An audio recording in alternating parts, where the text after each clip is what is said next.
Thank you very much. So I understand that our session sort of got preponed, and thank you for sort of accommodating us. The theme of this conference really is around digital transformation, and this session particularly covers the impact of digital technology and changes in technology on filmmaking, and also particularly on the art of filmmaking. And it's my privilege to have this conversation today with Karan Johar, who needs no introduction, and just to share his insights on this particular aspect. Let me just sort of dive into it, and thank you so much, Karan, for making it today. Right? I think a good way to sort of get into this would be that it's been about 20 years since you sort of released your first movie. And in that context, what have you really seen changing over the last 20 years in terms of how has technology really impacted how you approach your movies and how you really make your movies? Firstly, good evening. Thank you for accommodating us a little earlier. Apologies if that caused any inconvenience. To answer your question, I'm one of the rare few people who kind of made that shift. Me and Aditya Chopra, I think two filmmakers. Aditya had a film released in 1995 called Dil Bollywood and Le Jayenge, and I debuted in 1998 with Kuch Kuch Hota Hai. So there's been a sea change and transformation within the film fraternity when it comes to technology and it comes to the way we make movies. I don't even know, we actually used to edit our films on the Steenbeck, which was not even the digital format of editing, which is like the primitive almost method of editing, which we did right through Kuch Kuch Hota Hai. It was only a year after that, in 1999, where we Avid, which is the digitally driven, technology-driven format of editing. So I was one of those rare people from the current lot of filmmakers who actually edited my film, like literally, like scissor in hand. It was literally both sides. I have. Even in terms of equipment and everything else, and finally when the Avid came on, it was like everyone was so trigger happy. It was like everyone was trying all kinds of things, moving things in different frames and fade outs and blurs, and suddenly everybody was more excited with the advent of technology within our realm of things. It's only when things relaxed that we understood that this is here to stay and what to do with it. So as I said, so much has changed. I don't know how to answer that question to you without really kind of conducting an opera. Because from the editing formats to the arrival of computer graphics in our life, to everything, the way we make movies, see movies, the viewing experience, everything has been like phenomenal. The whole change has been completely diametrically phenomenal. I understand. You're right. It's interesting if you see there are multiple areas where possibly there has been a significant change in the way technology has evolved. And what we probably do is maybe pick up 2 or 3 areas where maybe just talk a little bit and get your views around that. First is let's start with the core of a lot of this is really the advent of digital cameras and how that's moved away from traditional formats of shooting. Right. How has that really changed how you approach, right? Well, it's the death of celluloid, right? It's really the term we used all through our formative years as student filmmakers and then as initial filmmakers. We called it celluloid. Right. It's no longer celluloid. We are all digital. So everything is like, we used to wait for a magazine to change, right, and it used to be a big deal. Now we change our tapes. Right. And there's so much that can happen. Everything is a button away. Right. You want to go brighter, want to go wider, want to go tighter, want to go softer, want to go anything. Right. You go digital, you open up the Torah. As a the poetic part of me feels shattered with this new advent, because there was a charm in the way you felt the characters on celluloid. And I know there are filmmakers even today that miss that feeling. Right. I just feel like there is something mildly or then sometimes very strongly synthetic about the way the final product is. But it's the order of the day, it's the order of our times. Right. And I know that film just felt I don't know, it just felt special. It felt rare. It felt like these characters were in a real world and you were connecting to their lives on an organic and an honest level. Today with digital, you just start feeling everything is mildly kind of, there is an artificiality that penetrates through the format and stays there. But of course you can circumvent that, and of course, you know, there are ways and means of even working around digital. You know, as we all know that green screen work and computer graphic work is now such a large part. I'm one of those reluctant filmmakers who always reluctant to green screen. And I've just come back from London and had a meeting with the double negative guys who are working with us on a film. And the head there, Namit, you know, who owns Prime Focus and has now taken over double negative. So Namit was telling me the biggest filmmakers in the world, be it Steven Spielberg, James Cameron, all of them are not so technology savvy, but they understand what it can do for their product. You know, they understand that green screen is something not to fear. And there are some like Alfonso Cuarón, who did Gravity, who actually did not want the green screen at all. Everything was kind of projected. You know, he did not want anything green. So there are filmmakers who don't like the idea of green screen at all. And there are ways to kind of work around that. And then, you know, when we traveled and worked and spoken to filmmakers, and we speak to filmmakers all over the world, and they tell you that actually it's what you do with computer graphics. It's how you can actually create a world, make it a human drama, make it an emotional film, but you can expand the bandwidth of that story.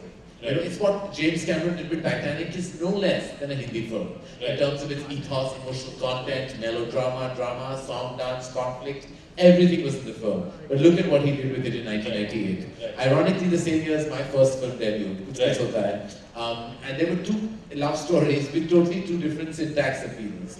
One, where he took a real life event and put it on this monumental scale with the help of computer graphics and used detailing with the help of graphic that you can't even tell is actually CG work. So it's what you do with it. You can still tell your narrative. And I think India is a land of emotional content. We're a land that makes beautiful love stories, emotional stories. So we have to take the help of computer graphic, never change and become wannabe or Me Too's of what they're doing, you know. Save, I think, one film that actually really can give, as they say, takkar to any of their best work, and that's true because of its emotional content is Bahubali. You know, and Bahubali is such a proud experience, and Rajamouli's brilliance and vision, and he worked on that film for over 3 or 4 years before it saw its first version. Save that, I feel today Indian filmmakers must look at it holistically. Take up a theme where they can actually build on it emotionally with the help of CG, and not just go around like trying to create like, you know, epic scale war sequences or like monumental action set pieces, just like there are in the franchise films of Hollywood. You don't need to do that. You can actually take a film, an emotional father-son film, or a husband-wife film, or a love story like Titanic was, and give it that epic feeling with the help of computer graphics. It's what you do with it. Okay, so you're essentially saying, use it as a tool rather than be dependent and, you know, make movies which are driven by CGI. But exactly. Everything doesn't have to be like, you know, enhance your content. Lord of the Rings or Harry Potter. You know, everything does not have to be that. You can take a simple love story and give it that scale, you know, or give it that visual excellence with the help of understanding. The understanding actually is very simple. There are teams led all over the world by some of the brightest minds. And so many of them, you know, will be able to tell you that you should never compromise on emotion. Just use that as a peripheral technique. Understand. So, you know, just to sort of take it from what you said, when we talk CGI, the impression that sort of comes to mind is exactly the kind of stuff you said around big war scenes or, you know, scenes which are heavy on special effects. Is there something, you know, you can sort of share with us, maybe some of the movies that you've done where you use CGI, you use special effects, but they are so subtle, or they're so much, you know, used more to sort of enhance, you know, a natural content rather than, you know, make it so heavy on CGI? I mean, a lot of the films that I've produced have been low besides what we're making right now. If you know, we partnered on some films that have actually had, but I mean, there are little things that you can actually do, Girish, that are like simple. Like we can actually have. Let me put it into perspective for you, for people who understand film, that we can have actually just a front row of tables, and I can show like an auditorium, literally, if I need to show scale. I don't need to go beyond the front row. We have about 20 gentlemen, it can look like 3000 and that's the easiest shot in the world. Right. So if you want to show scale, you can cut costs, you can control budgets if you actually leverage computer graphics easily. Like it's the insecurity of a filmmaker that stunts your growth. And I think most of us get so afraid of leveraging the facilities of computer graphics. It's simple things, like you can, in my movies, we've done crowd multiplication. Say a film of ours that released last year called Brothers. We had like just one section of people, 200, but we made it look like a stadium full of 10,000 people. And in moving shots, you know, sometimes this used to be possible with just static imagery, but now you can actually move your camera and yet have that crowd multiplication happen efficiently. You know, there are things you can change faces, you can transform images, you can do anything. By the cosmeticness of it, which is also a big part, I have to tell you, of what happens. We can make people look younger, thinner, prettier. I mean, all that is cosmetic, and that is, of course, just a section of what computer graphics can do. But apart from that, it's just creating that magic on celluloid and giving you that epic scale without an epic budget. And I think that efficiency is what we need to start integrating in our zone. Absolutely. Absolutely. I think that's probably the key takeaway from this piece of what we sort of discussed. The other point I just wanted to also chat with you is, so while pretty much most of what is created is really 2D content in nature. There are fundamentally two other types of visualization. One which has been around for a while, and one which is sort of coming up. One to start with is 3D. Right now, 3D post Avatar, there was a huge buzz around 3D and what it can do, and the fact that it would potentially wipe out 2D filmmaking, and there's a lot of discussion. But it obviously has never really panned out, and globally it's sort of thought that 3D filmmaking has never really reached the kind of potential it could have. Where do you see things that went wrong, or was it always on the cards? I think 3D is great if your film warrants it. Right. I'm not a huge fan of the format, that's just personal and nothing else. I feel like I need to kind of see a film like I've been trained to see it as a child. I feel just with the aid of glasses and have characters come up close, I may not want them. I like to see things at a distance in cinema and then feel up close with content. But I think 3D is a humongous device and is great for certain kinds of films. The epic scale bonanza films, the franchises that are larger than life, the adaptations like Harry Potter, Lord of the Rings. Bahubali did pretty well. I mean, all that Bahubali lends itself to the format again. Just doing it for the sake of doing it and adapting to that format for no reason. But it doesn't mean that you need to kind of do what we used to do with it in like when Chota Chetan came out. Or there was a film after that called Shiva Ka Insaf, on the heels of Chota Chetan, where everyone was like kind of trying to come at you. That is gone. That's no longer. Just now you feel the presence of the characters much like in your proximity of vision. For me, I think it needs to be that kind of film. 3D does not ever going to mean the death of 2D. 2D will exist as the paramount way to see a film, and 3D will be that add-on, that bonus, like the IMAX experience, apart from 3D, which is the holistic look of a cinema, which is circumvent. And I think that is really something that you need to kind of experience depending on the film. Very few films warrant these additional formats. Oh, fair enough. Then let's look at something else which is evolving, and again which is become the talk, is really around virtual reality, augmented reality. As a filmmaker, how do you see that? What do you where do you see this being most useful? Where do you see it lending most value? And where do you see this, because obviously it's very early days for the format and very early days for the technology. Where do you see this, say, 5 years down the line, 10 years down the line? I mean, virtual reality has become a huge phenomenon, and it's kind of gained tremendous ground in the West. We're still understanding it, developing it, and there's so much understanding of it. Short films of 2 and 3 minutes on VR actually are doing phenomenally well. Equipments for like not more than 2,500 rupees are available online, where you can actually see these short clips that are experiences.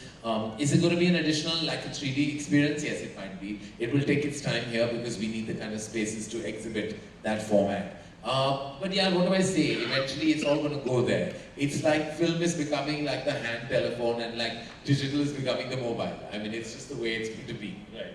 So, I mean, staying on with this, so would you as a filmmaker be interested in making something, say, virtual reality, and what's the kind of content you think which would... Girish, I'm interested in being relevant. So whatever is contemporary and whatever exists as a format today, there's no way that I want to be taking a back step in where something is leaping forward. Be it going the digital way, it was immediate at our end. We changed all our films. You know, I'm not somebody who, while I want to protect the content as much as I can, but to take giant leaps in technology is being relevant. And being relevant is the essence of a filmmaker in today's times. So yes, if 3D is a format, it's like we're making a film which Ayan Mukherjee directs with Ranbir, and it's a mystical experience, and he's been prepping on it for a year and a half. Now that film could lend itself to 3D. Right. We could look at virtual reality with it as an additional add-on experience. Right. All that and more, because it's a film that is made in 3 parts. So again, it's a trilogy. And all that can happen to that film. But say I release a film called Ae Dil Hai Mushkil, which comes out in Diwali, it doesn't warrant itself to anything but the 2D experience you get. Right. So every cinema experience, it depends on the genre of the film that it belongs to. I understand. Fair enough. The other point, you know, just to then take the whole sort of process forward really, then comes to monetization and distribution, right? And one of the, you know, key changes in technology which sort of significantly enhanced theatrical distribution was digitization of screens, right?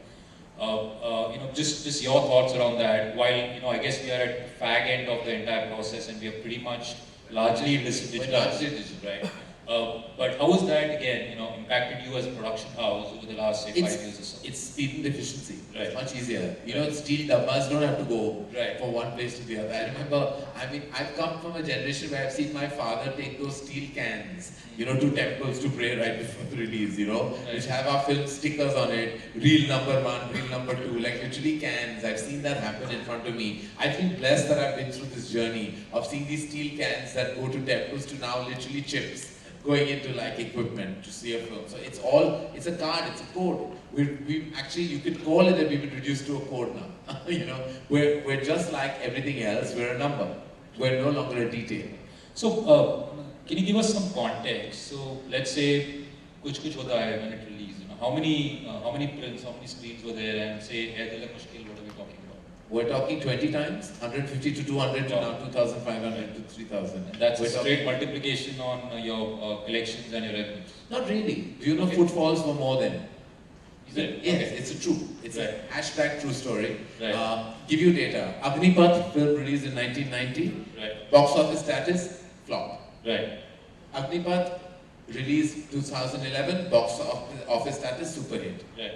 Data, more people saw Agnipath in 1990 than they did in 2011. That is considered a flop. This is considered a super hit. Right. So just to tell you that multiplex pricing, all that has eaten into the footfalls. Right. We're reduced by 40 to 45% reduction of footfalls than Right. what was 2 decades ago. So our prints, our number of screens have increased, but the people watching movies have reduced by 40%. Wow. That meant that the single screen audience, where it was more economical to view films, obviously, because we are a country that has diverse economic situations for people, and you know, the multiplex pricings do stop a humongous section of people from visiting cinema halls. Right. Like now to get an opening on a Friday is much more challenging because of just the fact that our footfalls are down by 40%. Right. And let me tell you that 40% is going to keep dropping because somewhere our core content is becoming more urban and we're losing heartland numbers. Right. So box office is taking a beating, which is why there's so much talk about the studio system shifting, etc. And it's going back to brass tacks in terms of solo, single, boutique production houses and producers who understand the essence of the box office and where it is. But that's, as I said, a separate topic. No, I agree. I mean, this has a lot of other connotations around. It totally does. But And digital is being empowered in other ways. Right. I mean, you know, we have like the advent of short films, the advent of web series, the advent of digital content. Right. Online is becoming king. And I said it somewhere, and I feel very sad that eventually television might be like the scary mother-in-law, and digital will be the patriarch parent, and film will be the troubled child who will be desperately in need of therapy. So that's where we're heading. Just in this context, there's this whole aspect around windowing, and this is particularly more relevant given the advent of digital, right? and there are conversations happening, particularly with Hollywood studios, to say, can we do a day and date release on digital or close enough? How do you view that? And what do you see potentially as pluses and minuses of something like that happening? Day and date would destroy the theatrical possibilities. We now have, of course, partners like Amazon who have entered the fray. Yeah. And of course, there is an internal deal about when we can go digital with the film. There's also the satellite transmission that is critical. Right. There is then the digital. There is also the theatrical you have to look at. So things have changed. The climate, as we call it, has changed drastically. None of these were like impediments earlier. And now you have to think that, okay, we'll go digital first and then we'll go television, or vice versa. It depends. We have to kind of keep.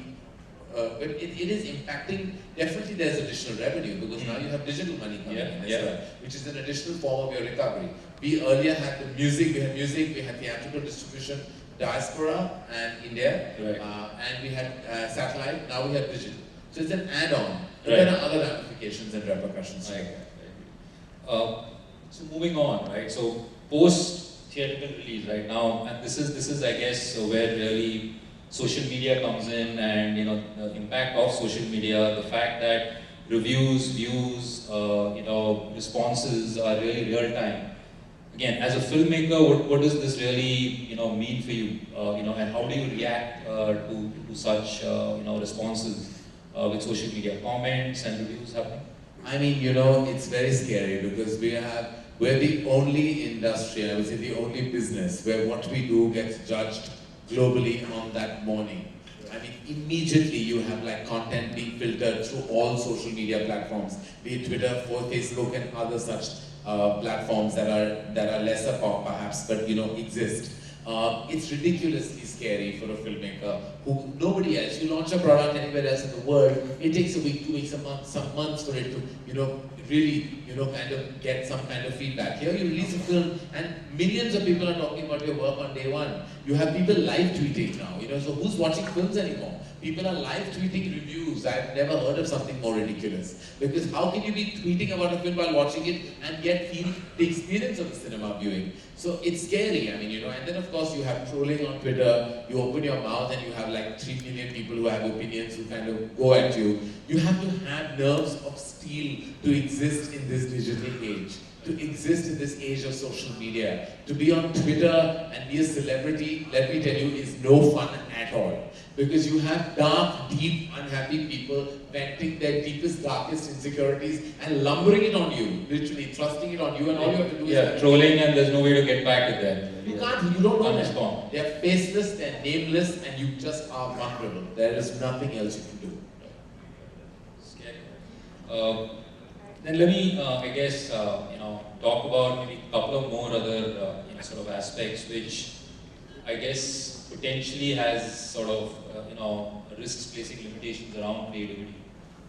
One of them is around big data and data analytics and the kind of I guess efforts that are being put in around analytics to really figure out what kind of content a user really likes to watch, and particularly around, say for example, something like a Netflix, which has got an abundance of data around what was the kind of content a user watches, which then determines the kind of movies and content they make. How do you see that? I don't understand data. Of course, as I said, relevance is the order of the day. So I remain relevant by, of course, listening to research, listening to all the data that comes in. But I still don't know what my mother wants. So how do I know what the average Indian wants? It's really difficult to kind of analyze it. You keep getting TG, this is your TG, male skew, female skew, family skew, 18 to 34, is your one, 18 to 24 is one TG, 35 to 44 is your second TG. Right. Below that, of course, there's something called QC, there's something called ESP, and these are all given to you. We have a leading research and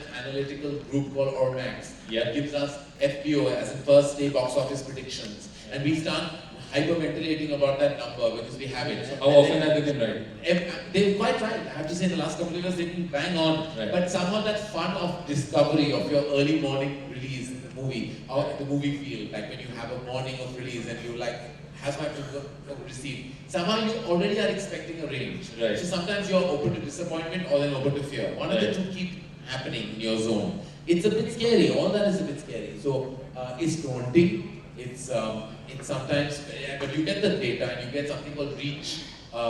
You have reach, interest, appeal, buzz. Right. These are the parameters. Right. So sometimes, I try to ask myself, what is the difference between appeal and interest? Right. And I've understood that appeal is like told data, and interest is when you're not told, and then you give whether you right. want to see the film or not. Right. So there's a difference between appeal and interest. Where I come from, appeal and interest mean the same thing. Right. And reach and buzz, I said, what is the difference between that? So there is, and the guys who do it, understand it, and are probably all right because they've been bang on for a lot of years, right. 90% success rate, which is great. But it's daunting for a filmmaker where we are sitting with all this data. All you've made is a film. You made a film with your heart, you've made a film with your conviction, and then you have like corporate heads telling you all this, and they're making sense, which is so annoying. Because you know, sometimes like they are breaking it down, and yes, sometimes you could be poetic and romantic and romanticize the situation and say, look, we don't need to listen, this is my conviction, but it's not my money. Right. How can I have conviction? If I had my own money, I wouldn't need to listen to anybody. Right. If I was just putting my own money and putting it on chance, of course I can do what I want. But the moment somebody else's money is riding on you, and you're accountable, and you bloody well listen to reach, availability, accessibility, interest, appeal, whatever the hell they tell you, you have to listen to it and act accordingly. Then suddenly I'm told like, oh, your male skew needs to increase. So I'm like, what do I do? Put more men in my film? No, it doesn't work like that. You know, you probably have to kind of then make sure you amplify the female reach, so that that reaches a high enough number. So there are organic, there are holistic ways of looking at everything, and you have to just do what you do. Fair. The last thing I also, sort of a similar context is, so with Fast and Furious there was this, situation where, post Paul Walker was dead. The last few scenes they actually recreated his image through CGI, right? And and he was therefore shown as being present in those scenes. People are saying, does this mean 5-10 years down the line, when the technology evolves enough, will that be the death of actors? I don't think so. Right. It's like saying digital came and film died. Right. No, the actors will never die. They are the crowning glory of our cinema, especially in India. They're mega movie stars. We love them, we adore them, we put them up on pedestals, we like them to keep them there. No computer graphic can take away the magic and magnitude of movie stardom. Right. I don't think that can ever go, and I don't think we want it to either. Yes, what happened with Paul Walker was unfortunate, and the usage again for emotional connection with the character, how they used it towards the end of the film, just because you wanted to say that final goodbye to an actor who was part of a franchise. Brilliant usage, emotional. I was moved in Fast and Furious for the first time in my entire life. I couldn't believe I had a tear in my eye. Emotional is not what you would connect with that movie. You don't. And yet you had a tear in your eye. And that film went on to break every Fast and the Furious record. And because there was emotion. And again, it takes me back to where we all began, Girish. Right. Is that eventually computer graphic with the use of, with the platform of emotion can really be truly leveraged on a larger level. Fair enough. Sort of running out of time. Time for questions or? Okay, I guess not. So great. Thank you so much, really for all your insights on this. And I guess things as technology evolves will get both very interesting as also more challenging, as things progress. Right? But it is, digital is the future, and I think walking the digital path is, I think, the order of the day, and I bless film always, and I hope that digital will have its hand on film forever. Thank you so much, and thanks for your insights and your time. Thanks. Thank you. Once again, a big thank you to Mr. Karan Johar and Mr. Girish Menon for the fireside chat. We didn't have a fire, but we had a lot going. Gentlemen, if you could stay on stage for a couple of seconds, I'd like to invite Archana Tiwari Naidu, Head Content TCL, to give away a memento as a token of appreciation to Mr. Karan Johar.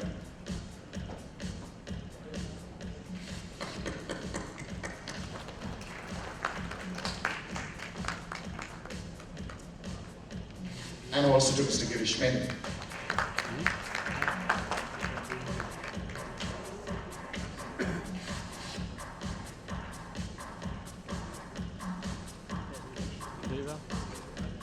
Thank you, gentlemen.